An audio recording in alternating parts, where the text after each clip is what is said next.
rogamos a Jesus que nos auxilie a transmitir a nossa mensagem por forma a ser entendida por todos e, além de entendida, depois ficar à vontade de querermos pôr em prática.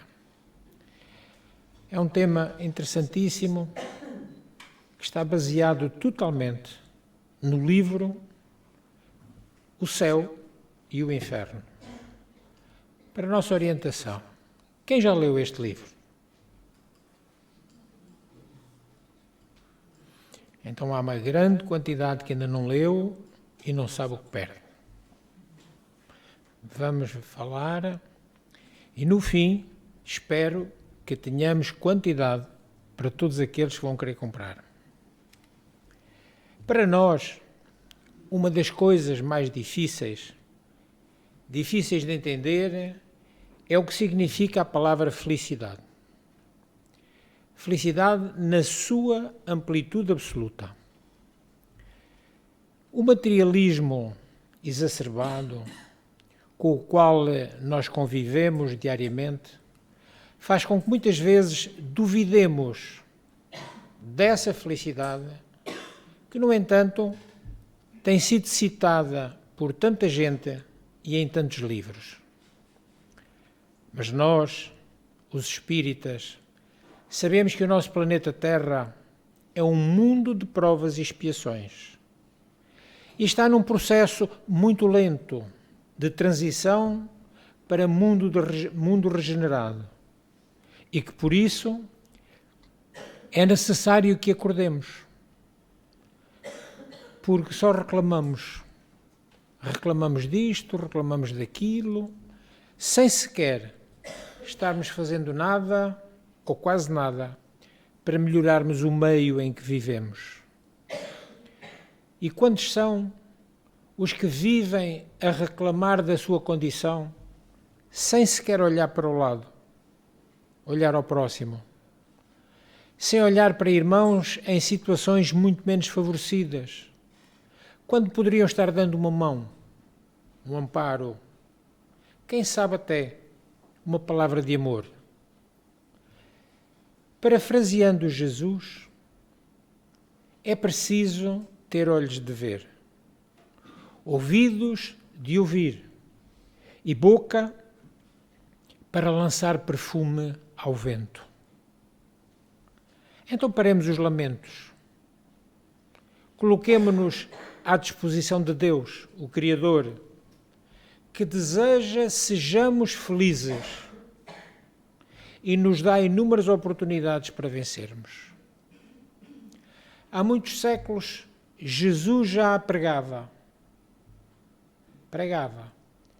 ser o amor ao próximo o grande alvará para mundos melhores e mundos mais felizes, porque Jesus nos ensinou: há muitas moradas na casa de meu Pai. Muito diferente do que entendemos ser felicidade, o espírito, quando liberto da carne, portanto desencarnado, experimentará sensações jamais conhecidas entre os homens da Terra. Porque enquanto encarnados, buscamos na matéria a ilusão efêmera da felicidade. Por isso, os nossos amigos espirituais apontam-nos os caminhos certeiros que, teimosos, continuamos a não querer seguir.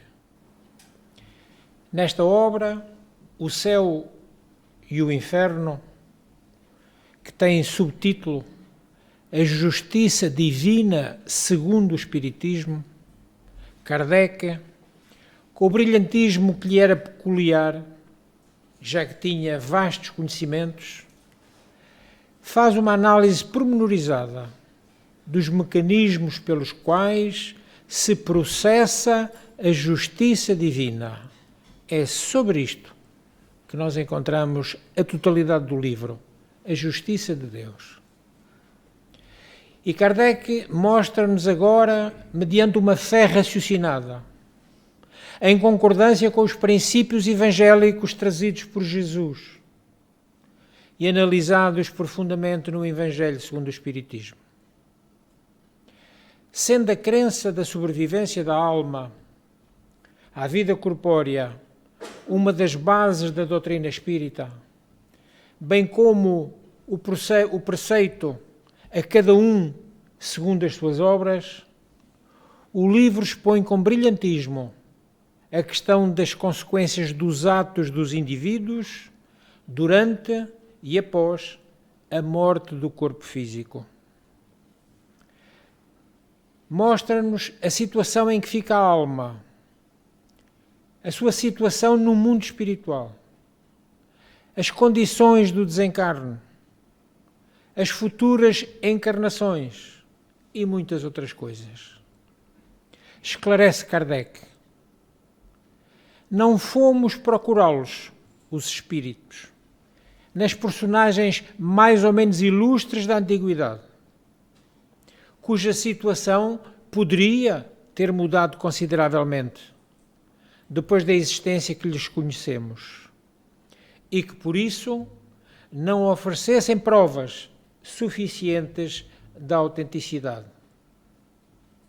Ao contrário, diz Kardec, tomamos esses exemplos nas circunstâncias mais ordinárias, mais comuns da vida contemporânea, uma vez que assim cada qual encontraria mais semelhanças e poderia tirar pela comparação as mais proveitosas instruções.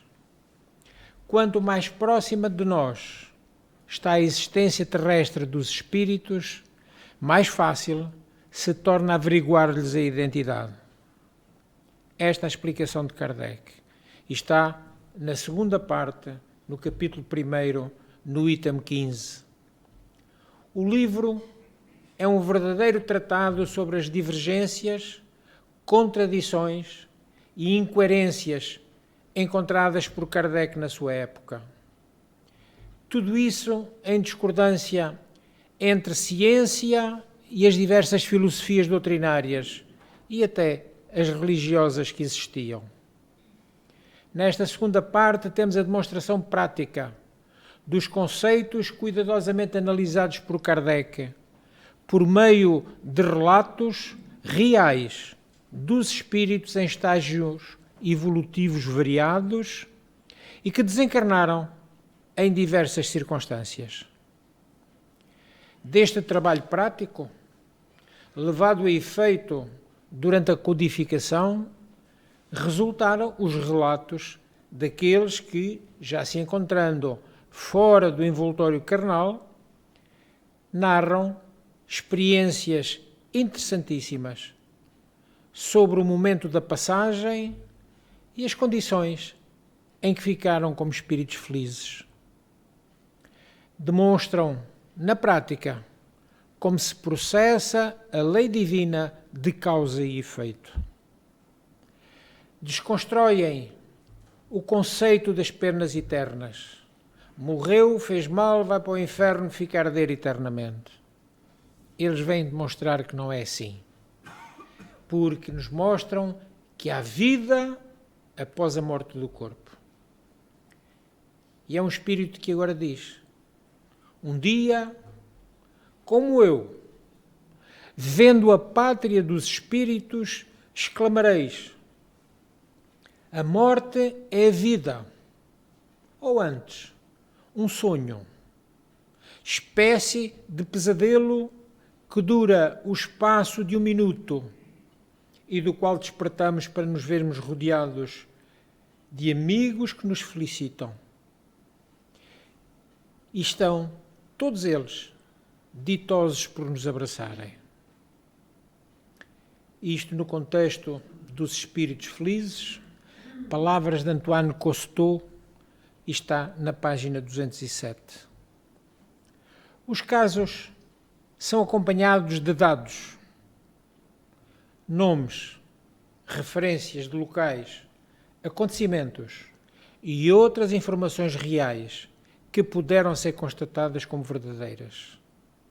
Há relatos, inclusive, de conhecidos e ex-frequentadores da Sociedade Espírita de Paris, os quais compareciam em espírito às sessões para prestarem esclarecimentos após a sua transição, tais como o Sr. Sanson, página 159, ao Sr. Jobá, página 168, e também de outros que se apresentavam respondendo às perguntas que lhe eram feitas com intuito investigativo, não de curiosidade, mas de investigação, para poder ficar no corpo de doutrina como elementos válidos. A obra refere ensinamentos já anteriormente trazidos nas demais obras da codificação e que também a eles agora se coadunam com a crença no Deus de amor e justiça, que é o Deus que norteia os postulados da doutrina espírita. São apresentadas 17 comunicações de entidades espirituais felizes. E há outras menos felizes. E há até criminosos arrependidos. Ensinamentos valiosíssimos para não só a reflexão dos presentes naquelas reuniões, na época, mas para todos nós. Um exemplo foi o de Samuel Filipe, que nos ilustra com a sua experiência que aurira, diz ele, aurira no conhecimento do Espiritismo uma fé ardente na vida futura e uma grande resignação para todos os males da existência terrena.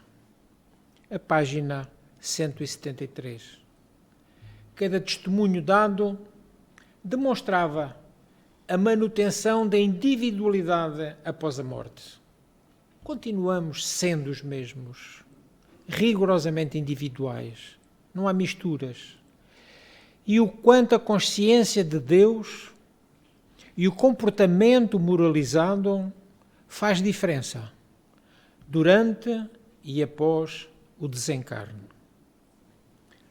Há um médico russo, página 193, perguntou-se: bom como vós éreis, por que sofrestes tanto? Olhem a resposta. Porque ao Senhor, a Deus, aprouve fazer-me sentir duplamente por esse meio o preço da minha libertação, querendo, ao mesmo tempo, que na terra progredisse o mais possível. E uma outra pergunta para ele: a ideia da morte causou-vos terror? Tinha bastante fé em Deus para que tal não sucedesse. E ainda outra pergunta: o despreendimento foi doloroso? Não. Isso que denominais últimos momentos, nada é. Eu apenas senti um rápido abalo para encontrar-me logo feliz, inteiramente desembaraçado da mísera couraça. E ainda Kardec pergunta-lhe: e que sucedeu depois? Tive o prazer de ver aproximarem-se inúmeros amigos, notadamente os que tive a satisfação de ajudar, dando-me todos as boas-vindas.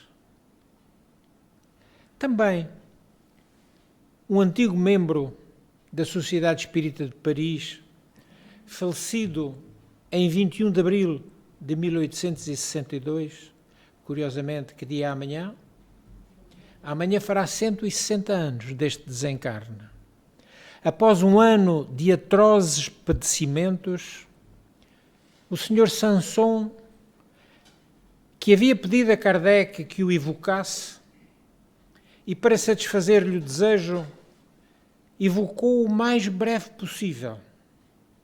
Kardec dirigiu-se com alguns companheiros da Sociedade Espírita à sala mortuária, onde, em presença do corpo, 1 hora antes do seu sepultamento, foi feita a evocação. E diz Allan Kardec: a nossa expectativa não foi frustrada. O Sr. Sanson relatou com perfeita lucidez o instante da sua transição. E disse: atendo ao vosso chamado para cumprir a minha promessa. E Kardec adianta-lhe: meu caro Sr. Sanson, cumprimos um dever e sentimos um enorme prazer ao vos evocar o mais cedo possível após a vossa morte, como era o vosso desejo. E agora diz ele: é uma graça especial de Deus que permite ao meu espírito poder já comunicar-se. Agradeço a vossa boa vontade, mas estou fraco e ainda tremulo. Kardec pergunta: sofrestes tanto que podemos, segundo penso, perguntar como estáis agora? Sentis ainda as vossas dores? O que sentis ao comparar a vossa situação presente com a de há 2 dias? E é o Espírito agora que nos elucida. Minha situação é bem feliz, pois nada sinto de minhas antigas dores. Estou recuperado e renovado, como costumais dizer. A transição da vida terrena para a vida espiritual deveria me tornar tudo incompreensível de início, pois às vezes permanecemos muitos dias sem recuperar a lucidez. Mas, antes de morrer, fiz uma prece a Deus, pedindo-lhe que me permitisse falar aos que quero bem, e Deus me ouviu. É este Sr. Sanson que descreve, plenamente lúcido, o instante da transição entre os 2 lados da vida, vendo-se inclusivamente morrer o corpo, a matéria, e ver o renascimento do espírito em casa na pátria espiritual. Circunstância pouco comum e que com certeza só foi possível devido à elevação deste espírito. Os espíritos felizes encaram a morte sem nenhum temor. Os espíritas, como já têm um pouco mais de conhecimento, ou devem ter, por isso temos que ler, devem-se dispor a evoluir e não podem deixar os apelos materiais afastá-los das verdades espirituais. Lembremo-nos, todos os dias, somos espíritos envoltos numa roupagem densa e rude e somos diariamente submetidos a provas que afinal nós próprios escolhemos para passar, a fim de evoluirmos como espíritos. E quanto mais resignados das dificuldades e complacentes formos com os nossos semelhantes, mais facilmente conseguiremos atingir os cumes da tão desejada felicidade. Quando deixarmos estas vestes temporárias, os corpos, estaremos seguindo para a nossa verdadeira morada. E curiosamente aí, a riqueza material não tem a menor valia. O médico russo, a entidade que já lá atrás referimos, foi médico em Moscovo e era um homem com qualidades morais evidentes. Quando interrogado no que consistia agora do outro lado da vida a sua felicidade, ele respondeu: isso é mais difícil de vos fazer compreender. A felicidade da qual gozo é um contentamento extremo de mim mesmo. Não pelos meus merecimentos, olhem a humildade, mas um contentamento afogado, por assim dizer, no amor de Deus. No reconhecimento daquela que é a sua infinita bondade. Dizemos nós, ou seja, a sensação de plenitude e grandeza e a certeza de que evoluímos infinitamente após os sofrimentos terrenos. E isso faz com que o espírito sinta as energias do amor, vibrando em seus próprios fluidos. Vejamos agora um outro testemunho, o da Condessa Paula, bela, jovem, rica, de uma estirpe ilustre, desencarnada aos 36 anos, em 1851. A sua caridade era inesgotável, mas não a ostentava. Ajudava aos pobres, socorria com a delicadeza que leva o moral, ao invés de rebaixá-lo. Não vexava aqueles a quem dava. A sua posição e as altas funções de seu marido obrigavam-na a honorosos encargos domésticos. Contudo, ela economizava cada vintém para ajudar ao próximo menos favorecido. Era bondosa e delicada com toda a gente, mas sobretudo com os seus empregados, e todos a amavam muito. Um dos seus familiares, iniciados na doutrina espírita, evocou-a 12 anos depois de falecida e recebeu resposta a diversas perguntas que lhe foram dirigidas. É ela que diz: tendes razão, meu amigo. Tendes razão em pensar que sou feliz. Eu sou. Com efeito, além de que a linguagem não pode exprimir a minha felicidade, todavia, ainda estou longe do último grau, a dos espíritos puros. Mas eu estive na terra, entre os felizes, pois não me lembro de haver aí experimentado um só desgosto real. Tive juventude, homenagens, saúde, fortuna, tudo o que entre vós constitui felicidade, eu possuía. Mas o que é essa felicidade comparada à que desfruto agora aqui? É este o mundo em que me encontro, meu amigo, e ao qual chegareis infalivelmente se seguirdes o reto caminho da vida. O diálogo dela estende-se imenso, mas este trecho já nos ensina que para atingirmos mundos felizes teremos de agir no bem e no amor. Outro ensinamento dela é que ela recebeu uma das mais difíceis provas, segundo nos avisam até os amigos espirituais, a prova da riqueza, já que ela pode trazer funestas consequências quando ela é votada ao materialismo. Eis o que ela ensina: como eu, também vós tereis a vossa prova da riqueza, mas não vos apresseis em pedi-la muito cedo. E vós, outros ricos, tende sempre em mente que a verdadeira fortuna, a fortuna imorredoira, não existe na terra. Procurai antes saber o preço pelo qual podeis alcançar os benefícios do Todo-Poderoso, os benefícios de Deus. A Condessa, portanto, procurou dar o máximo possível de ajuda aos menos favorecidos, recebendo a justa recompensa no além-túmulo.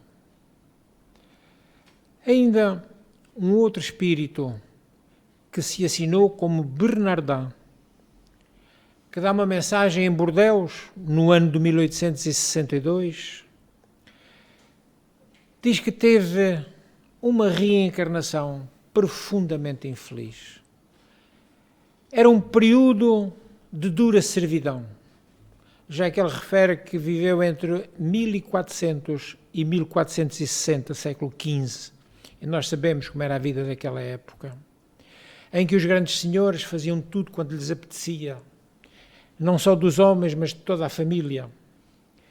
E é ele que permaneceu com uma fé inabalável e que desencarnou para depois, do outro lado da vida, ser um pouco mais feliz.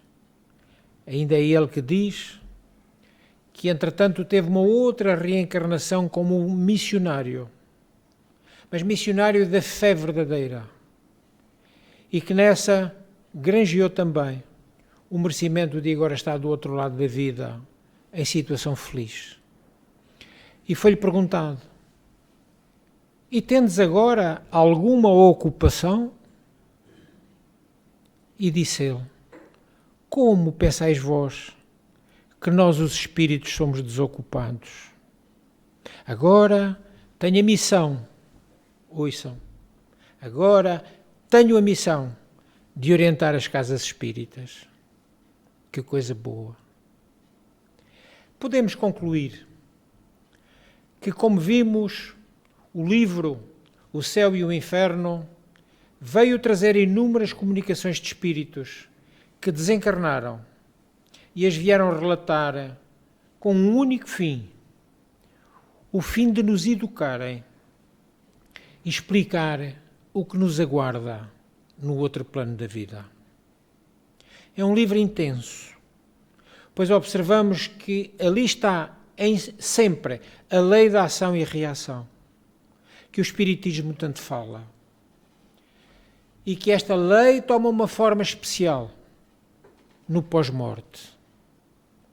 E é justamente neste livro, através de manifestações mediúnicas, que espíritos de diversas classes evolutivas se comunicam, abrindo-nos a razão para o até então que era desconhecido. Sabermos como é a vida do outro lado. Então, para aprimorar a nossa alma, é necessário reprimirmos as más tendências. Tendências que muitas vezes trazemos do passado. O Espiritismo recomenda-nos que cada um trabalhe na sua purificação, que cada um reprima as más tendências, que cada um domine as paixões, que abdiquemos das vantagens imediatas, as vantagens do agora, em favor daquelas que poderão vir no futuro, para depois nos identificarmos com a vida espiritual. Devemos encaminhar para a vida espiritual todas as nossas aspirações, preferindo-as à vida terrena. E não basta querer, temos que compreender. Devemos considerar a vida sob um ponto de vista que satisfaça ao mesmo tempo a razão, a nossa inteligência, a lógica, o bom senso e o conceito em que temos a grandeza, a bondade e a justiça de Deus. Ora, considerando desta maneira, o Espiritismo, pela fé inabalável que proporciona, é das doutrinas filosóficas que conhecemos a que exerce mais poderosa influência. Isto está, estas conclusões, no livro, na segunda parte, no capítulo 1, no item 14. É uma obra que, sem dúvida alguma, nos fará refletir sobre as existências sucessivas, as reencarnações. Está disponível para todos. Os que podem comprar e os que não podem, podem levar da biblioteca. Não pagarão nada. Porque, desse modo, poderão fazer bom proveito destes ensinamentos magníficos, apresentados por esta doutrina de luz e sabedoria que é o Espiritismo. Por meio dos inúmeros casos trazidos pelos próprios espíritos já desencarnados, vemos que a justiça divina é rigorosamente a mesma para todos. Ajuda-nos, esclarece-nos e favorece-nos a religação com Deus e com o mais alto, de modo a progredirmos sempre na escola da vida que é imortal. se algum desejo me pode ser concedido, é que todos vocês fiquem com vontade de ler as lições que os Espíritos nos trouxeram através de Kardec e dos seus médiuns. Precisamos mesmo. Porque, de outro modo, como estamos encontrando um mundo na atualidade que parece que a cada dia piora, se nós não encontrarmos as respostas de que precisamos, não nos apetece viver. E isso será um péssimo serviço ao nosso espírito. A cada dia devemos viver em plenitude. E se compreendendo as coisas, essa plenitude pode-nos até trazer algumas alegrias. A felicidade a encontraremos mais tarde. Que Jesus nos abençoe.